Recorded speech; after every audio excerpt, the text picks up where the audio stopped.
What's up, Super Players? It's your homie C-Rod back at it again with another video, and today we have a cool battle that I wanted to feature, and it happens to be Shenron versus the new Dr. Lychee and Hatchiyack. I don't know if I pronounced the leader's name right, but on the left side we got Casey representing us Super Players, and on the right side we got, I'm not sure who this player was, but he was at a tournament, and this was a big tournament with over 80 people in it. So as you guys can see, Casey starts off searching for his Dragon Balls with the Dragon Ball ability, and it looks like he has no Dragon Balls in life.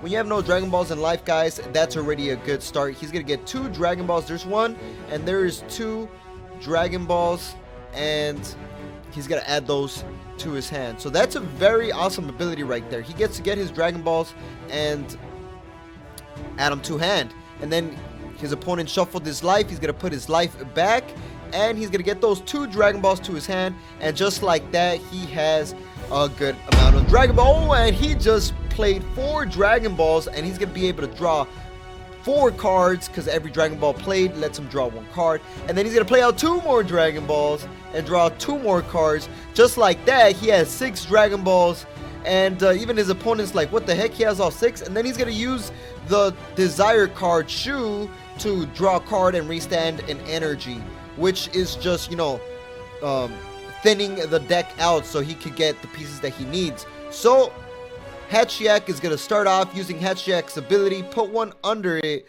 and draw a card, and then he has to put one card under the leader, put 1 card from the top of his deck in the drop area, and then draw 1 card. And it looks like he dropped the super combo, so that's not good, but it's all right.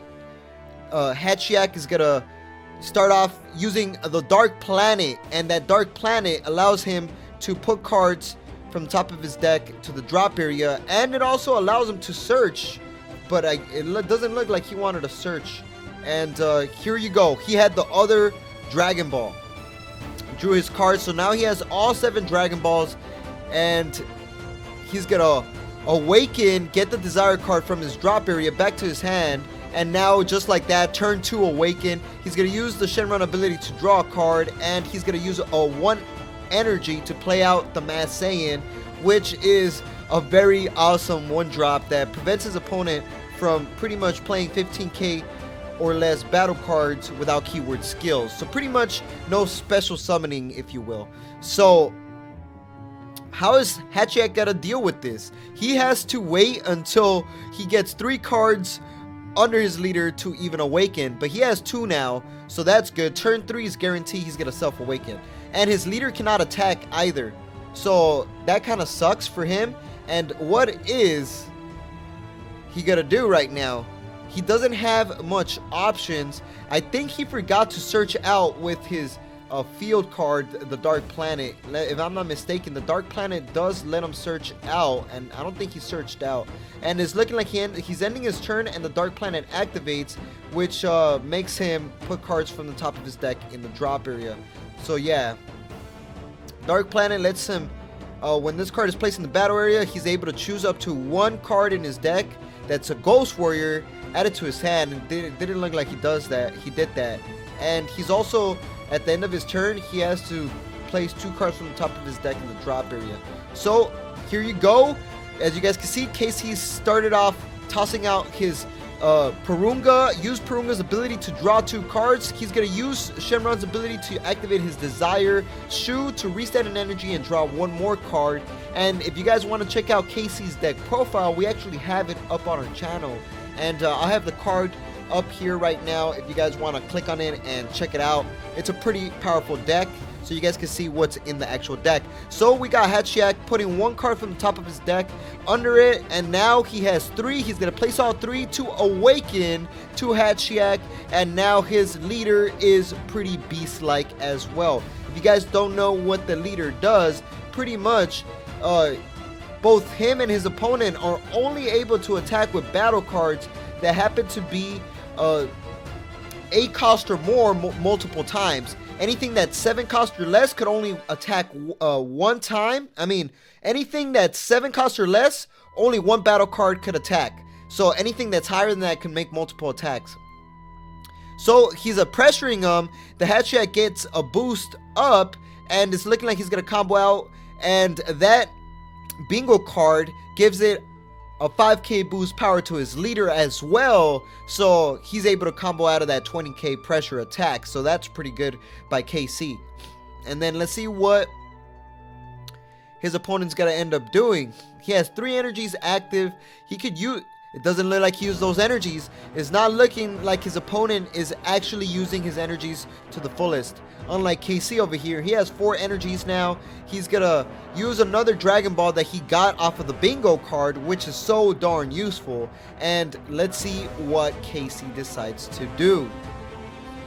He's gonna use Purunga's ability to draw more cards. Oh my goodness. KC has a pretty fat hand right now. A pretty fat hand. So what else is gonna happen here? Hatchiyack is no joke a very powerful leader as well. And don't underestimate Hatchiyack. That leader right there is a very strong leader, because, you know, like I said, only 1 battle card could attack per turn if it's 7 cost or less. And KC's gonna start off using 1 energy to play out the Whis, and that Whis pretty much, if his opponent restands an energy with a skill during his turn, KC gets to choose one of his energies and pop one of his opponent's energies. So that's very useful. And he's going to play the Bulma, which puts battle cards into his deck, shuffles, and then he gets to draw 1 card. And I'm telling you guys, KC has the fattest hand. He has super combos, I saw, and he has a pretty good game state right now. And he's going to use Shenron's ability to activate a desire card. So the desire card allows him to bring back a battle card from his drop that's 3 cost, and he's going to bring back the Bulma, because that card, the World Peace, actually has an errata. So he brings out the Bulma restands 2 of his energies and draws him a card, and he's able to choose up to a certain amount if he chooses to put from the top of his deck in the drop area, but it doesn't look like he used that ability. And then he has all 4 energies active. He has a pretty fat field also. Dang, all I gotta say is KC's looking like he's doing some damage. And what else is he gonna end up doing? He's gonna use 1 energies to use representatives of Universe 7, I think that's what it's called. And he's able to pick up the top 7 and add himself a Universe 7 member, and he's gonna add himself the Path to Greatness Goku, which is a Universe 7 card, and he's gonna get that card to his hand, and that card right there brings out the Ultra Instinct and ultimately finishes off his opponent. So KC has a pretty good field. He has a bunch of field cards, battle cards that prevent his opponent from doing anything. He's gonna look like he's gonna try to pressure a little bit. He's gonna attack with the Bulma, and for some reason Hatchiyack takes a life, and it's looking like he used the sparking ability to take a life, get himself a 1-drop from his drop area to his hand, and he's gonna get himself a Kid Goku, which is considered a 1-drop. So what else is KC gonna end up doing? KC has the fattest hand, and he's gonna play out another Bulma. It doesn't look like he's gonna place any cards. He's just gonna shuffle and draw a card. So that's a pretty good way to draw all the cards that you need at the moment. And he's just building up a big fat board, guys. At this state, he just has a big fat board, and it goes back to Hatchiyack. KC is definitely digging for a battle card, definitely looking for something very powerful. Hatchiyack, I have no idea what he's doing at the moment. I think he's probably like, I'll just deck him out. That's what I'm gonna do. And it's looking like he's gonna use the 1-drop Kid Goku as his energy, the one that he just got from his drop area. And what is he gonna end up doing? It doesn't look like he has the pieces. The way the Hatchiyack deck works is he's able to pretty much get battle cards from this drop area, put them back into his deck, and spam out those Ghost Warriors.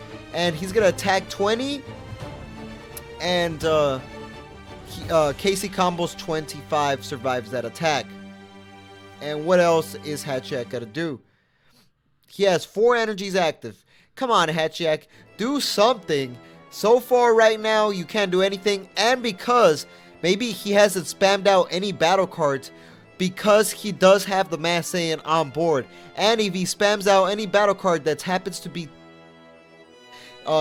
his opponent's gonna be forced to drop two cards from his hand. So it's looking like he spammed out and the Masked Saiyan's activated, forcing him to drop 2 cards from his hand to spam out a battle card for free without any keyword skill. So that is the reason the Masked Saiyan has been putting in so much work for Casey, and I think that's the reason Hatchiyack was not doing anything, because he didn't want to lose any hand advantage. But Hatchiyack finally got to his turn 4. He used 4 energies to bring out the super rare Hatchiyack, and that super rare Hatchiyack is, if I'm not mistaken, a dual attack. So let me check it out right now. He is considered a 5-drop black battle card. And yeah, he is a dual attack. He's pressuring his opponent now, finally. And what that Hatchiyack does, on top of just being a dual attack, he's also able to place the Hatchiyack in the drop area to negate an attack. And he has an activate main that by getting 3 black battle cards with an energy cost of 3 and 7 in the drop area, placing them at the bottom of the deck in any order, he's able to choose one of his opponent's battle cards, ignoring barrier, and warp it. So he's pressuring Casey on the left side, representing a super players, and he's gonna combo out of that attack. And the Hatchiyack is 25k power, so Casey's hand's gonna start getting diminished real quick. And Hatchiyack right here is going in with another attack because he is dual attack. The Hatchiyack leader prevents his opponent and him from making multiple attacks with multiple different battle cards that are 7 cost or less. But if a battle card does have dual attack, it does get over the Hatchiyack ability. So it's looking like he's ending his turn and he's dropping 2 because of the dark planning. So it goes back to KC. KC is definitely gonna have to, you know, start winning some sort of way, because that Hatchiyack right there is gonna be causing some pressure to him, and it's gonna ultimately kill his hand. So what is Casey gonna do? It's looking like he's gonna use the desire ability of the world peace to bring out Ultra Instinct Path to Greatness sign, and that Ultra Instinct lets him draw a card, and now he has Path to Greatness on field. He's gonna use 4 energies, guys, to bring out the swap engine, the Height of Mastery. That Height of Mastery right there rests 3 of his opponent's battle cards or energy, but he doesn't have anything, and he's gonna use 1 energy to drop a card to bring out the Victory Strike, and he's gonna use the ability to boost up, and he's going in with it's looking like a big fat attack, non-negatable. Hatchiyack's negate ability cannot negate the attack, and it's looking like he's gonna use the sparking ability, and he's gonna combo all of that, and yeah, that's game. So that is gonna be the deck of Casey on the left side. This was round 4, and ultimately we ended up winning the whole tournament. Casey right here was my teammate, and he put in mad work. This deck right here is super hot fire, very, very powerful. It wins so many decks. As you guys can see, Hatchiyack literally couldn't do anything because of the fact that the Masked Saiyan was on the field the whole time, preventing him from spamming out the Ghost Warriors. So that's gonna be the end of the video. Like, comment, subscribe for more Dragon Ball Super card game content, for more battles, and like we always say, y'all stay super.